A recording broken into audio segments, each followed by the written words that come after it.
Coucou les merveilles, c'est Chloé, j'espère que vous allez bien. Je vous présente aujourd'hui un nouvel oracle. C'est l'oracle de la Dame de l'Ombre. Donc vous avez le nom des créateurs ici. C'est un jeu qui a été auto-édité, donc il est disponible sur Etsy. Il est à un petit prix pour un oracle auto-édité, je crois qu'il est autour de 30 €. Je trouve que voilà, par rapport à la gamme de prix ce qu'on voit d'habitude, c'est pas du tout exagéré. Surtout que il est, enfin moi j'ai un vrai coup de cœur pour ce jeu. Il est hyper pertinent, il répond super bien aux questions. Donc moi, ma première impression quand j'ai vu cette illustration, ça m'a fait penser à l'oracle de la déesse sombre, je crois qu'il s'appelle comme ça. Où on a un univers assez dark, mais finalement dans la déesse sombre qui est orientée féminin sacré un petit peu. Donc je pensais que c'était la même personne qui avait illustré le jeu et que ça allait être un univers un petit peu similaire. En fait, pas du tout. C'est vraiment très distinct. Ici, on est dans l'univers des cabinets de curiosité, en fait. Donc vous voyez que c'est un tout autre trip. Et on n'est pas non plus dans le féminin sacré. C'est pas un jeu qui va parler spécifiquement du féminin. Donc hop, je vous montre le résumé. Si l'ombre peut évoquer cette part de ténèbres qui vient activer nos peurs les plus primaires, elle est surtout la résultante d'un jeu de lumière. L'oracle de la Dame de l'Ombre vient explorer l'entre-deux, les jeux de perspective et les prismes que nous offrent les événements comme autant d'expériences à accueillir. Donc c'est en effet un jeu qui va nous permettre de travailler sur l'ombre, qui va nous permettre en fait d'accueillir nos zones d'ombre, les choses qui nous font peur. C'est vrai que on est dans l'univers, je trouve, des cabinets de curiosité, donc on voit des choses qui peuvent nous renvoyer à la mort. Vous allez voir au niveau des illustrations, on a pas mal de squelettes, donc oui, des choses qui ramènent à la mort. Et après, on a chacun notre expérience face à la mort, mais ça peut comment dire, soulever certaines émotions, enfin faire naître des émotions à des gens que ça peut inspirer du dégoût, de l'angoisse, du rejet. Au contraire, il y a des gens qui vont être fascinés aussi par ça. Il peut y avoir un côté un peu morbide en fait, et on a chacun notre réaction face à ces trucs-là. Donc, je trouve que c'est un jeu en fait qui nous... En fait, il n'est pas du tout sombre. Je vais arrêter de... Enfin, je vais vous montrer en même temps que je parle. Mais il est pas sombre dans ses messages du tout. C'est vraiment un jeu qui vous prend par la main. Moi, c'est comme ça que je l'ai ressenti. Il vous prend par la main et il va vous montrer des endroits peut-être qui vous font un petit peu flipper. En fait, il va vous montrer que tout va bien. Ça fait partie de la vie, en fait, tout simplement. Donc, le petit livret à l'intérieur, on va le regarder. Et je vous montre les cartes après. La boîte, je pense que vous en êtes rendu compte, c'est une boîte bien solide, très chouette. Comme ça, les cartes sont bien protégées. Alors, je vous montre du coup le livret. Le livret qui est en noir et blanc et qui fait 44 pages. Donc, on est sur un jeu qui est en français. Il y a en tout 42 cartes. Donc, au début, vous avez comme une petite histoire en fait, qui va vous plonger dans l'univers du jeu. Donc, l'oracle de la Dame de l'Ombre. Voilà, on vous parle d'elle et des créateurs. En fait, ça vous plonge vraiment dans le jeu. Je vais vous lire la fin, c'est super beau, je trouve. Et ça retranscrit bien l'énergie du jeu. Alors, on nous dit, cet oracle a pour vocation d'aller voir derrière le voile, celui des apparences, d'aller chercher le point d'équilibre, l'anti-manichéisme, les zones grises habitées par les paradoxes et par les multiples faces d'une même pièce, car amener nos extrêmes à un point de conciliation et autoriser le flou apparent des nuances à s'exprimer est une source inépuisable de réflexion, de travail sur soi et de cheminement intérieur. Je trouve que c'est magnifique comment c'est dit. Et vous voyez que du coup, c'est un jeu qui peut vraiment être utilisé pour un travail sur soi, mais pas que. En fait, il a cette double fonction. Il fonctionne super bien autant pour du divinatoire que pour un travail sur soi. Donc ça, je trouve que c'est un gros point fort du jeu. Ensuite, on attaque direct avec les interprétations des cartes. Donc voilà comment ça se passe. Alors, je vais vous faire une mise au point. Voilà. En fait, la caméra l'a fait toute seule. Donc vous avez la carte qui est représentée. Alors petit truc un peu spécifique avec le jeu, c'est sympa, vous avez une musique qui est associée. Pour chaque carte, vous avez un son, une chanson. Donc vous pouvez, si jamais vous avez du mal par exemple à ressentir le message de la carte, vous pouvez aller sur internet, vous tapez le titre du morceau et vous l'écoutez. Et parfois au niveau sonore, ça peut vous inspirer certaines choses. Donc là, vous avez un texte à chaque fois sur chaque carte. On est, je trouve, dans ces textes-là, on est vraiment sur des messages de type développement personnel. Si vous voulez du divinatoire, il faudra plutôt se concentrer sur les mots-clés. Par exemple, ici, jauger, comparer, calculer, anticiper, sortir de sa zone de connu, prendre position. Ouais, ici, par exemple, aussi, le conflit, débattre, se confronter, se remettre en question, bousculer ses certitudes, se faire entendre. J'espère que vous... Allez, je vais vous en lire une au cas où vous ne voyez pas bien. J'essaye de faire bien la mise au point. Hop, voilà. Par exemple, on va voir le choix. Le choix est comme un écartèlement mental où l'on préférerait s'arracher les neurones un à un plutôt que de se décider. Ne parle-t-on d'ailleurs pas de choix cornélien? Tenter d'unifier le cœur et la raison, tenter de faire taire les doutes et les peurs dont les cris assourdissants ne nous font plus entendre nos envies ni notre bon sens. Pour certains, certaines, choisir, c'est renoncer. Et si choisir, c'était finalement s'offrir la chance d'ouvrir de nouvelles portes.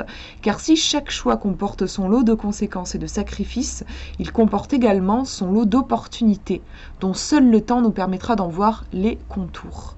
Ainsi, le choix nous aide à la fois à faire le deuil de tout ce qui aurait pu être, à confronter notre peur de l'inconnu, en ouvrant d'autres champs des possibles, et à prendre le gouvernail de nos actions. Donc vous voyez qu'on est, je trouve, dans du développement personnel, ce sont des... Enfin, du développement personnel, de la guidance.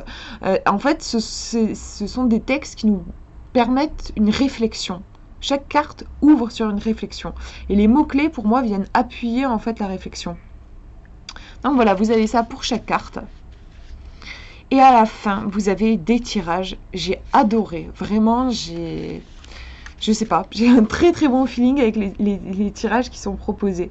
Bon, vous avez un passé, présent, futur, hein, donc celui-ci est bien connu. Mais vous avez ensuite des tirages inédits qui ont été créés pour le jeu et moi, ils ont été très parlants pour moi. Donc vous allez voir qu'on est orienté plutôt sur de la guidance aussi que sur du divinatoire. Par exemple, force et obstacle. Ma situation actuelle, l'obstacle que j'ai à dépasser, la force sur laquelle m'appuyer, le résultat que je peux espérer obtenir. Tirage du conflit, très utile si vous êtes brouillé avec quelqu'un. C'est un tirage qui va vous permettre de voir un petit peu où vous en êtes, où est la personne en face et qu'est-ce que vous pouvez faire pour résoudre le problème. Tirage de la tranquillité, j'adore. Le thème ici, c'est comment on peut retrouver la paix. Et là, vous avez 4 cartes qui vont pouvoir vous aider.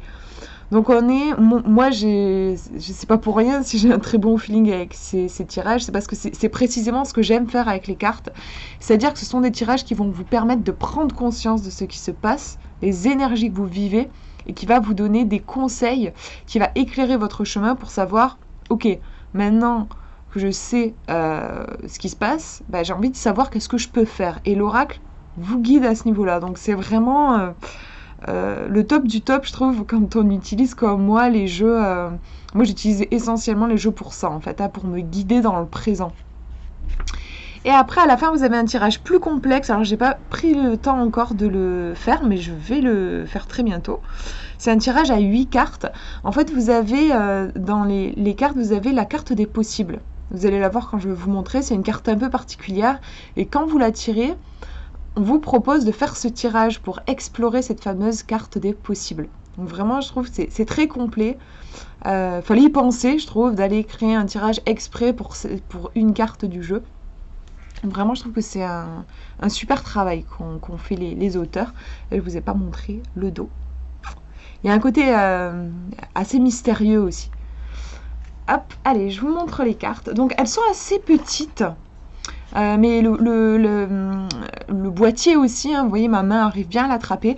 Moi, j'aime beaucoup. C'est pas non plus, c'est pas tout petit, mais voilà, c'est une taille un petit peu plus petite que ce que j'ai l'habitude de manipuler. Je vous mettrai les dimensions dans la description pour que vous puissiez avoir vraiment une idée. Alors, voilà le dos des cartes.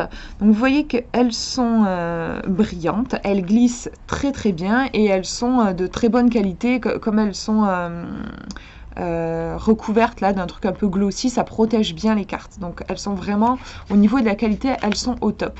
Après, on a c'est sombre, hein, on est sur la dame de l'ombre. Donc, on a aussi les tranches noires. Et, je sais pas si vous allez voir... C'est un peu dommage, en fait, ça se... Et je crois que j'avais le même problème avec l'oracle de la déesse sombre. Je l'ai plus, en fait, ce jeu. Et vous voyez, en fait, c'est très fréquent sur les jeux qui ont du noir.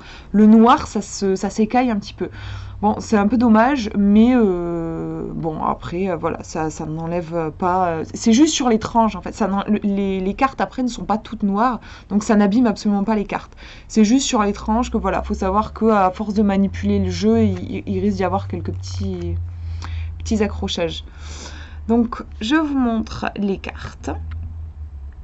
Alors, on n'a pas de numéro, donc pour se retrouver dans le livret, il va falloir se référer à la première lettre, c'est classé par ordre alphabétique.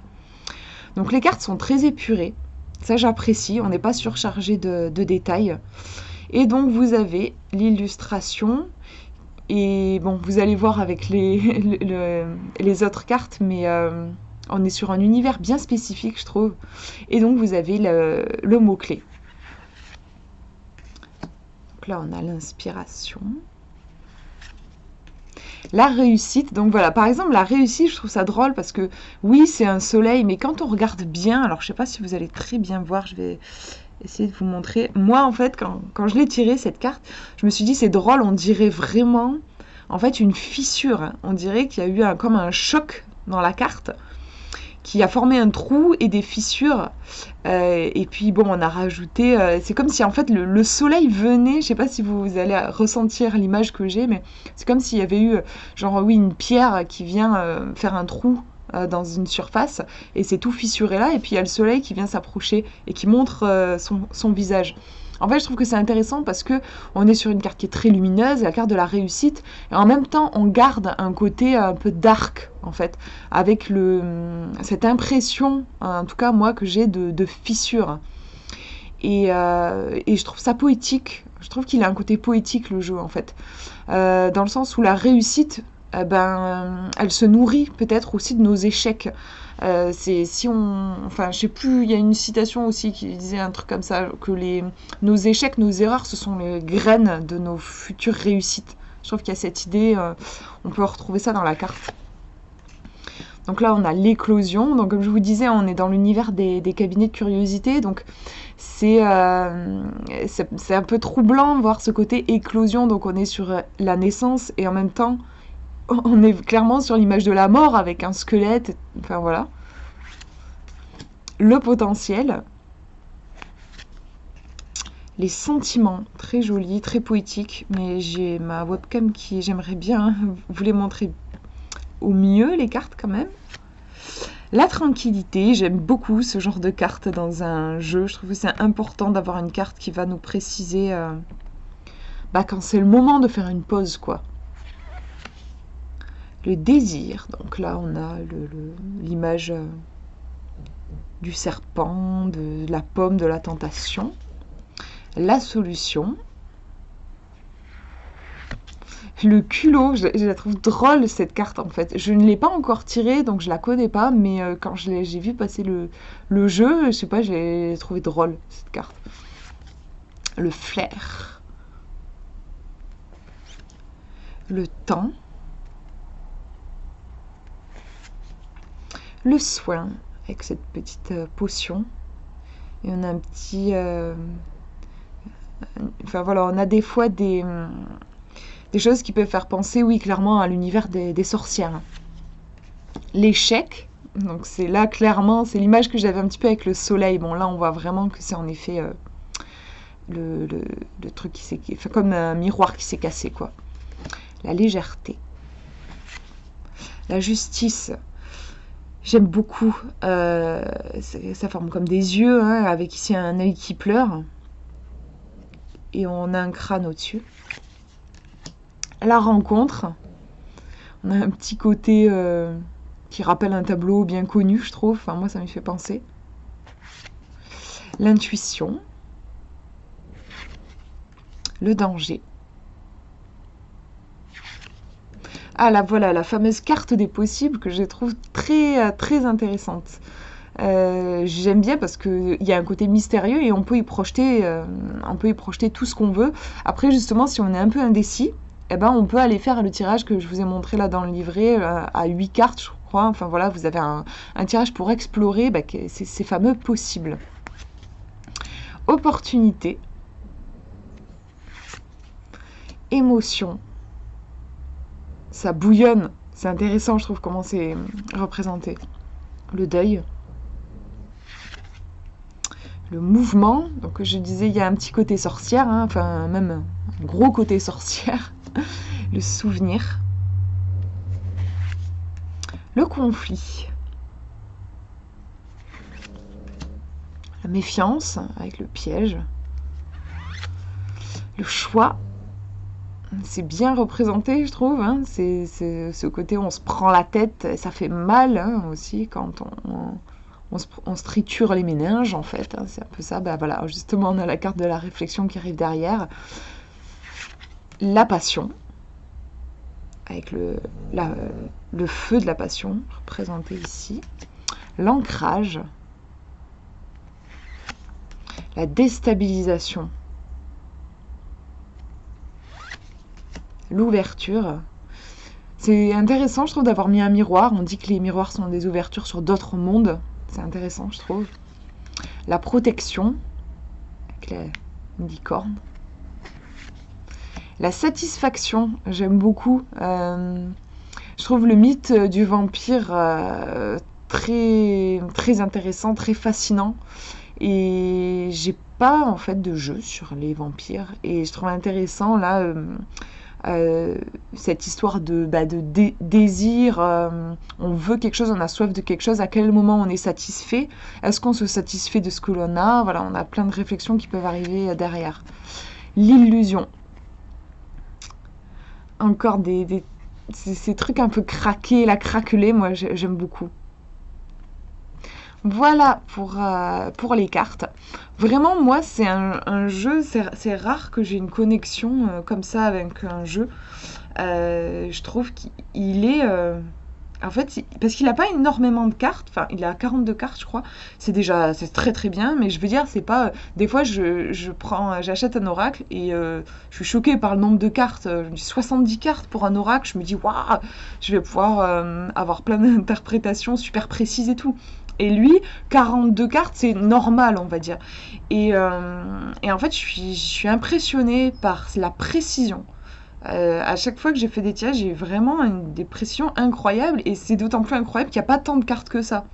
Donc je sais pas, il y a je pense que les auteurs, en fait les cartes ont été très bien choisies. Les thèmes, chaque symbole, ils se répètent pas du tout. Et ils ont, enfin moi je ressens qu'ils ont été créés dans une énergie bien précise. Et ça se ressent du coup dans les tirages que je fais. Enfin voilà, moi je l'aime beaucoup ce jeu, je suis très heureuse de vous l'avoir présenté. Et vous le reverrez probablement dans d'autres vidéos, je vous ferai des tirages avec. Voilà, je vous fais de gros bisous. Prenez bien soin de vous.